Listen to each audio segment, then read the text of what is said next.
So how do you come up with a business idea? And how do you know if it's a good idea or not? And how do you know if it's a good fit for you and you can pull it off? Well, this is attorney Bob Diamond. I've been in business for a long time. Matter of fact, owned my first franchise in college, did well with it. And since then, I've owned many businesses, helped many business owners, and I want to help you also. Select something that really fits for you, will really work, and can get you out from wherever you are today to wherever you want to be. So how do you come up with a business idea?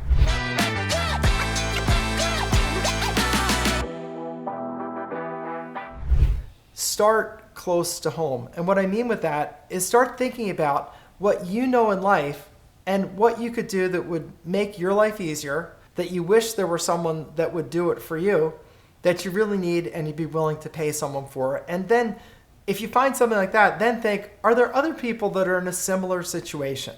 And is this a big enough problem that they'd pay someone to solve it? And then also, very, very important, does your customer have the money to pay you enough to make the service worthwhile? You know, sometimes when I grew up, we were pretty modest means. We didn't have a lot of money. So we were very much do-it-yourselfers, and we didn't pay people to do things. Like we cut our own lawn, we weeded our own garden, we painted our own house. We did all those things. So I wasn't really a customer to pay people to do those things, and my family wasn't. So think about whenever you're pondering this, you want to make sure that whoever your customer is going to be has the money to pay and wants to pay, is not trying to save every penny. I really don't like serving markets where the people don't have the money to pay for the service, because it forces you as the provider to either cut your margins to the bone where you're not making any money, or to kind of fight with people for payment. And I don't like that. I like it where I've got a customer that's just thrilled that I'm providing the service that they want. They're ready to write a check or pull out their credit card. They're happy to do it. And hopefully I have a customer that's a repeat customer over and over and over again. So I think when you think about it, think that. But do think in your life, what is it that I wish someone would do for me? Or when I observe out in the world, what do I hear people complaining about? Like things that take them time and that they wish they had someone else to do it or do it for them. And that can be the source of a great business idea. Also, don't think that it needs to be too fancy. It doesn't need to be you inventing like the next microchip or the next, AI system. It doesn't need to be that. It's often enough just to show up and do the work. I know a lot of times with me, like for example, when we hire a workman in our house, a plumber, a carpenter, anything like that, I find myself thinking sometimes, gee, I really wish I had someone that would actually just show up like when they said they would show up, would get the work done reasonably well, and not, pillage on the price. Just charge like reasonable price. That's all that I want. But it's really hard, even for a lot of people in business, to do the basics well. Answer the phone, give a quote, complete the work on some kind of a schedule. I would say generally it's pretty easy to succeed in business if you can do the underlying service and then you just put a structure on top of it so that it's organized well enough that you can set your schedule. You can say, we'll be there. Like just for example, my first business was a house painting business. And in the house painting business, we would do the outside of houses and we would just go from house to house. And it typically took us about 40 labor hours to paint the outside of a house. And so I knew that absent rain, it would take me about 5 work days for one person to paint a house. Or if I had a team, it might take me 2.5 work days. And so I could say to my customers, look, we have 3 jobs in front of yours. We should be finished with my existing crews. We should be done in the middle of next week, absent a lot of rain or anything like that. So plan on us showing up around Wednesday, unless there's a lot of rain, in which case I'll update you and tell you it might be Thursday, Friday, or the beginning of the following week. But that's, our range. And then I would just pick up the phone, easy with the cell phone, right? I would just pick up the phone and let people know, how we were progressing. And if it got to be where we were running a little bit late, I would split off part of the crew to go start doing some prep work at that house. Like they might be washing the siding, washing under the eaves, and just, doing some scraping and things like that, just to get people started so that when I brought the full crew in, we already had some momentum and I was keeping my customers happy because some progress was started and we were going. So I would say that for most people in business, if you can do just the fundamentals reasonably well, like answer the phone, talk to your customers, keep them informed, you can do well. Also, when you're starting your business, please do not position yourself as the lowest cost provider. That is the worst place to be. There's always someone that will do it cheaper, but what people want is reasonably good service, a reasonably good job, or an excellent job, an excellent service What they don't want is a lousy job with lousy service, and that's the only thing you can do as the lowest cost provider. You can't do anything, above that. They have that saying, you can pick two of these three things. Do you want the lowest price, good quality, or done on time? You can't, you get two out of the three. You don't get the lowest price and the best quality and done on time. You just can't offer all three. So I would say never be the lowest cost, lowest quality provider, because that's just a headache waiting to happen. It's a bad business. So sell your service, whatever you choose to do, on providing quality, providing attentiveness, providing service, and understand some people are not going to buy in on that, and you don't want that customer anyway. It's fine. You don't need them. So back to choosing your business. How do you do it? Think about what your skills, what your experience are, and think, given who I am with my professional experience and credentials, what can I offer people that they would want to pay for? Here's a simple example. Let's say that you're a really great marketer. You're really good at putting ads together, maybe putting up some Google AdWords, maybe putting out some Facebook, some Instagram, good at putting a website together, good at putting up follow-up sequences. Well, there are a lot of small businesses where they don't know how to do marketing. They don't have a blessed clue about it. But they don't have the budget to hire a full-time person, but they do have the budget to hire a part-time person, especially if you're going on a performance-based incentive where you say, I get a percentage of sales. So you give me a budget, I'll get a percentage of sales, and I'll make money that way. That's a ticket to make great money, because you may have someone where instead of paying you, $3,000 a week plus bonuses, instead they're paying you $300 a week for part-time, but then they're paying you for performance, which does two things. One, it lets them hire you. And the second thing is that it makes your income not limited, because if you're getting paid on performance, if you put together good ads and you're really good at it, you can make amazing money, because they may be paying you a lot. Like they may pay you $10,000 one week, but they're thrilled because they made 20.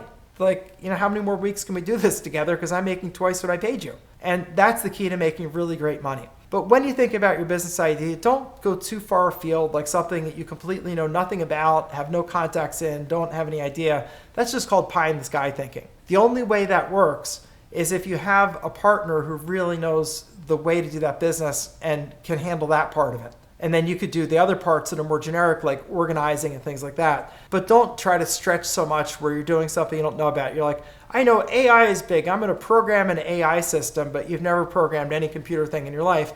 That's probably not the place to be. So think from where you are, what your skills are, where someone, if they were going to hire you, would say, that makes sense. I understand how you would be able to do that. Let's give it a try. Also, when you're doing things that you have experience in, you probably know people that could hire you on a consulting basis or on a part-time basis. And it's easy to get hired if they know you in that role. They say, oh yeah, I know you did that. And that could go for bookkeeping services. It could go for almost anything that businesses need that you have knowledge of. So stay close in with that. It's also possible to leverage a hobby that you have an interest in. Like let's just say, for example, that you're really into fitness. You've been doing that for years and you're just really good. You look great, you feel great. People are saying to you, how do you stay in such great shape, man? I wish I had some guns like that. People are saying things like that. Maybe you're going to start a business as a personal trainer. That might not be your profession, but if it's something you really know about and you are the package, like you have that to show, I think that's a great business. And how would you start it? I would start it with offering your service to people who have asked you about it. Say, what? I decided to start a personal training business. So if you'd like, we could train together, and I charge $50 a session. And if we did 2 or 3 sessions a week, I think it'd really be great.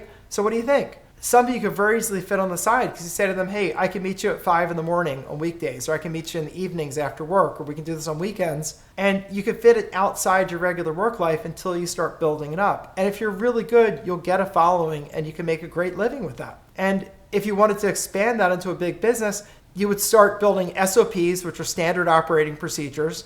You would build up programs for people to take part of. You would build up like, hey, here's 8 weeks to better fitness. You'd start building that. You start building your following. And then you would hire trainers and put them into your systems to implement your systems. When you're building from just something you do on your own to a true business, you start putting together standard operating procedures and standard ways of doing business, standard packages, and then you plug employees in or subcontractors in to do the work, and you start expanding. And almost any business, from personal training to dog walking to bookkeeping to almost anything, can be expanded in that way as long as you standardize it with systems and processes that other people can implement on your behalf, you can start building a real business. And you could build great businesses off the most generic, mundane thing. So mistake I'm trying to help you avoid is don't dream so much that you have to invent like the next rocket to Mars or equivalent.